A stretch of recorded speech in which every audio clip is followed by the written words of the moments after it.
Voilà, de retour sur ce plateau avec notre tout premier invité. Comme j'ai dit tout à l'heure, on a un peu trop parlé religion dans cette tranche matinale aujourd'hui.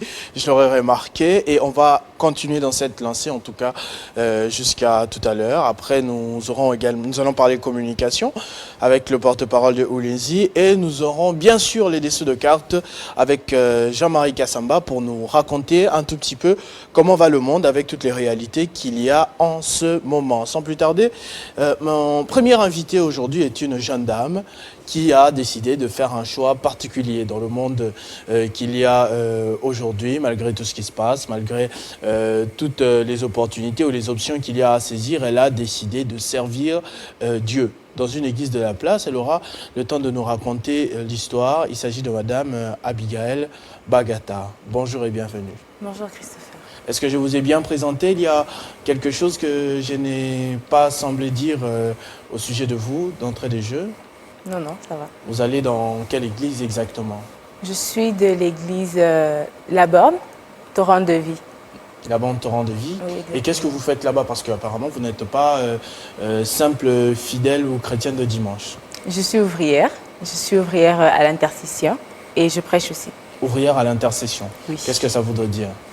Ça veut dire que dans une église, il y a des départements. Il y a des départements de protocole, des intercesseurs, il y a des chantres et tout ça. Et moi, je sers à l'intercession. Et vous faites quoi généralement à l'intercession? Nous prions, nous intercédons pour les cultes, pour les bons déroulements des choses de l'église, au fait.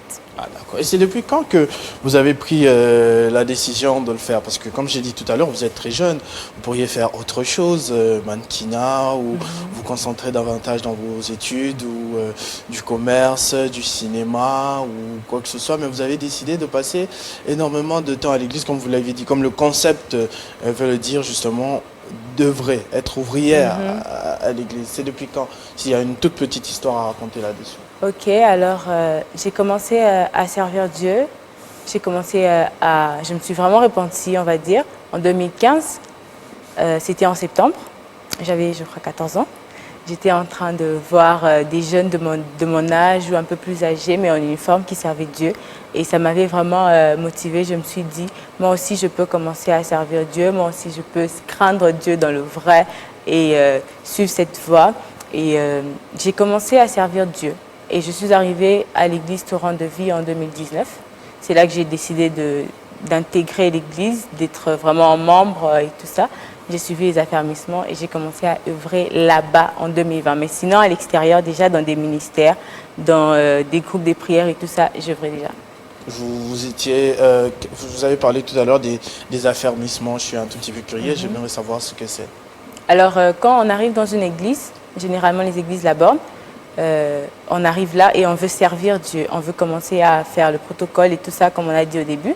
On commence d'abord par passer par des affermissements. On veut rendre la personne affermie en Christ. On veut lui donner les enseignements, mais aussi les comportements à suivre et tout ça, pour être vraiment un chrétien et un chrétien affermi. Et vous avez tout de suite commencé par l'intercession, ou vous aviez été dans autre chose avant, comme service au sein de l'église? Vous en avez cité tout plein tout à l'heure. J'ai commencé directement par l'intercession. Pourquoi avoir choisi seulement l'intercession? J'ai choisi l'intercession parce que intercéder, c'était quelque chose que j'aimais, quelque chose que je faisais déjà. C'est vrai qu'à l'extérieur, avant que j'arrive à l'église La Borne, Torrent de Vie, j'étais dans un département de protocole. Mais même là-bas, j'ai prié pour les autres, j'ai prié pour l'œuvre, je priais pour les âmes qui viendront, qui ne partent pas de la même manière qu'ils sont entrées. Et j'ai compris que c'était là ma place. C'est comme ça que quand je suis arrivée à Torrent, j'ai décidé de rester à l'intercession. Mais il se passe beaucoup de choses dans le monde actuel, il faudrait le dire. Les jeunes ont beaucoup d'orientation, font beaucoup de choses, peut-être beaucoup moins à l'église. Il ne vous arrive pas de vous sentir un tout petit peu exclu, de vous dire que vous avez tout le temps de vous convertir, de vivre d'abord votre vie de jeune et au moment venu, peut-être, vous pourrez vous caser à l'église. Ça ne vous a jamais traversé? Vous ne vous sentez pas un tout petit peu éloigné, mis à l'écart par rapport aux amis de votre âge? Non, parce que la Bible est en train de dire, le royaume des cieux est semblable à un marchand qui cherche des belles perles. Certainement, c'est un marchand, il cherche des belles perles pour les revendre après. Mais il arrive qu'en cherchant des belles perles, il trouve une perle. Okay? Et la Bible dit que c'est une perle qui est de grande valeur. Quand il a trouvé la perle, il a vendu tout ce qu'il avait. C'était un marchand, mais tout ce qu'il avait comme marchandise, tout ce qu'il possédait comme bien cher, il l'a vendu pour garder la perle. C'est parce qu'il s'était rendu compte que la perle était de grand prix, que la perle valait plus que toutes les autres choses qu'il avait. Vous voyez? Et je me dis, je ne rate rien, je ne perds rien parce que la perle que j'ai trouvée, le Seigneur Jésus-Christ, est beaucoup plus important. Il a une grande valeur par rapport à tout ce que les autres peuvent vivre. Et je pense aussi que chacun a son temps, chacun a son histoire, chacun a sa façon de vivre et ce que je n'ai pas n'est pas forcément pour moi. Donc. Et vous œuvrez à l'église, on va dire comme ça, œuvrez, donc travailler à l'église. Comment vous combinez ça avec vos études, par exemple? Parce que ça ne crée pas un temps de distraction, ça ne vous ralentit pas un tout petit peu au niveau de votre parcours scolaire ou académique? Non, non, ça ne... Parce que vous allez quand même à l'école. Évidemment, je suis à l'université catholique. Je suis en L3 droit, économique et social. Alors, j'étudie, je travaille, je bosse, je n'ai jamais repris. Et je pense que tout est question d'organisation, tout est question de volonté et tout ça. Je sers régulièrement et ça n'a jamais dérangé mes études. Donc. Et la famille dans tout ça, parce qu'il y a les obligations au niveau de l'école, il y a des obligations au niveau des amis, mais il y a aussi la famille dans tout ça. Où elle trouve sa place au niveau de l'église? Est-ce que ça, au niveau de la famille, on t'encourage à faire ce travail ou on vous exige un peu plus? Au niveau de la famille, on m'encourage. Je dois dire que mon grand-père est un pasteur, des Assemblées de Dieu aussi, ma grand-mère aussi. Et j'ai grandi dans l'éducation chrétienne, en fait. Et c'est vraiment une suite logique qu'on puisse m'encourager, que l'on puisse m'aider dans cette foi. J'ai reçu beaucoup d'explications, de méditation et tout ça de mon grand-père, beaucoup de livres aussi de ma grand-mère. Je vois comment est-ce qu'elle se réveille le matin. Ce sont des choses qu'on a toujours vues. Et quand je suis entrée dans ça, je n'ai eu que le soutien et de l'encouragement. Alors on va dire que vous êtes tombé dans la soupe déjà petite. Ça n'a pas été très difficile de s'adapter. Eh bien, aujourd'hui, vous allez dans quelques jours tenir, comme l'affiche le dit déjà, une soirée de prière dénommée Restauration. De quoi il s'agit exactement? Si vous pouvez nous donner un peu plus de détails. Alors, la restauration, c'est une soirée de prière que l'on organise avec le Rassemblement de grâce. Nous l'organisons parce que... C'est quoi Rassemblement de grâce? Le Rassemblement de grâce... Peut-être j'aurais dû commencer par là. Parce que... Exactement. Le Rassemblement de grâce, c'est un ministère évangélique où nous œuvrons par l'organisation des retraites, par les nuits de prière, par les soirées de prière comme celle-ci, par les journées de prière, etc., juste pour évangéliser, ramener plusieurs à Christ. Et la restauration fait partie des cultes que l'on organise justement pour ramener plusieurs à Christ. Parce que des temps, on se focalise toujours sur ceux qui sont à l'extérieur, ceux qui n'ont jamais reçu Christ, alors qu'il y a aussi ceux qui ont eu à recevoir Christ, mais qui se sont retrouvés perdus en chemin, qui ont été rétrogradés. Qui ne mettent pas suffisamment d'huile dans leur langue. Exactement. Qui se sont perdus, qui n'ont pas eu suffisamment de force pour continuer. Et moi, je pense qu'au milieu de toute cette ruine, au fait, nous pensons que Dieu peut restaurer, parce qu'il est celui qui restaure. Et c'est comme ça que nous avons organisé cette soirée de prière. Et le thème? Le thème, c'est « Ils rebâtiront sur d'anciennes ruines ». Qu'est-ce que vous sous-entendez? Qu'est-ce que Ésaïe? C'est dans Ésaïe 61:4, je vois. Exactement. De quelle histoire s'agit-il?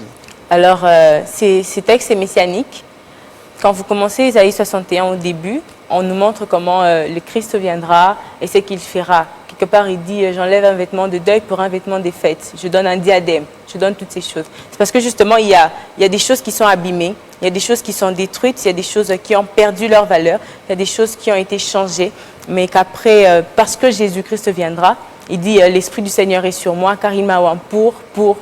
Et c'est parce qu'il viendra qu'il va leur donner, à la place du deuil, il va leur donner la fête, à la place d'un vêtement de honte, il va leur donner le diadème et tout ça.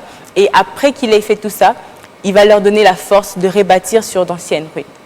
Ça semble très intéressant. L'adresse, C'est bien comme je suis en train de le voir au numéro 20 sur l'avenue Ring, quartier Joli Parc à ma campagne, la commune de Ngalema, le 31 juillet 2021 à 16 heures. Vous n'êtes pas seul sur l'affiche, je vois un grand pasteur également, le frère, le pasteur Luisan Tounassi comme Marcelo Tounassi. Exactement, c'est son frère.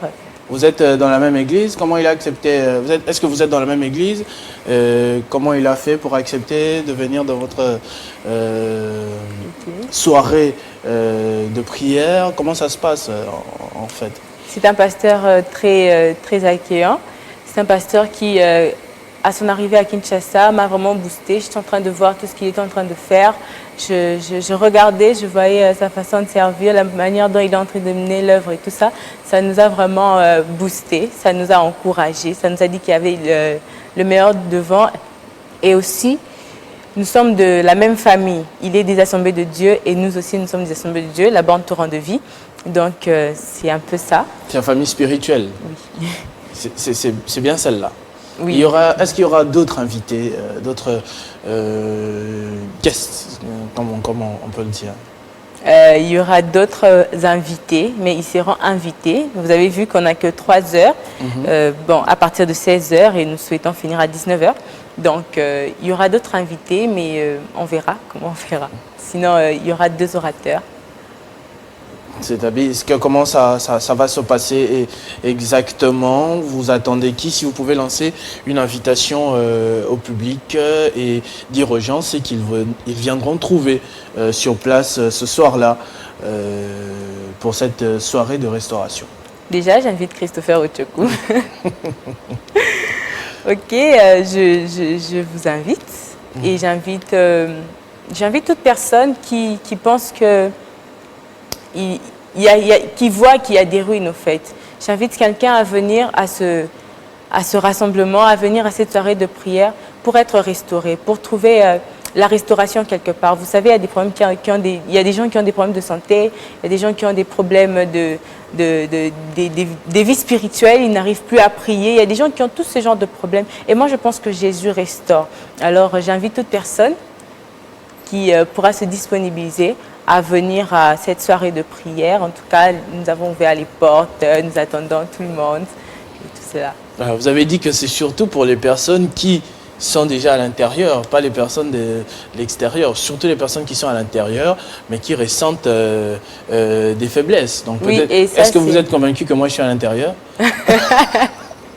Et ça, c'est par rapport à la dénomination de la soirée. Mais sinon, il y aura aussi un appel au salut, il y aura aussi tout ce programme-là. Donc, c'est pour toute personne, au fait. Certes, la dénomination de la soirée vise certaines personnes, mais sinon, on reçoit tout le monde. Et d'ailleurs, les païens, vous êtes les bienvenus. Ou alors, comment on dit, ceux qui se sentent toujours sentis retractés. J'ai peur d'arriver dans une soirée de prière parce que je ne m'habille pas bien, ou parce que je ne suis pas présentée, ou parce qu'on m'a vu faire plusieurs choses. Il n'y a pas de problème, on vous attend, on vous invite. Vous êtes les enfants de Dieu. Pas moi, les païens. Les païens, les anciens, tout ça. Les païens, pas moi. Merci beaucoup en tout cas pour cette invitation, pour ce message que vous avez partagé. J'espère qu'on en sort un peu plus sage, un peu plus aguerri pour ceux qui nous suivaient. J'avais prévenu ce matin que 50 bonjours, c'est un moment d'apprentissage, de divertissement, d'actualité et tout cela. Et j'espère qu'avec l'histoire de Madame Abigail Bagata, oratrice de cette soirée de prière dénommée Restauration, ouvrière à l'église Torrent de Vie, une assemblée des dieux de la Borne, vous avez appris que ce soit le plus jeune ou encore le plus âgé, que cela pourra vous servir de leçon pour avancer dans la vie ou construire quelque chose de plus beau, pour les chrétiens en tout cas. Merci beaucoup. Un dernier message ou bien c'est correct? Pour terminer, j'aimerais dire merci au pasteur Luisan Tounassi, merci à la chaîne aussi, merci à Christopher Ochoku et que Dieu nous bénisse tous. Merci beaucoup. On va passer à notre deuxième invité à présent. Il s'agit de monsieur Caleb Biano, qui est le chargé de communication de Ulinzi. Il va nous dire ce que c'est exactement.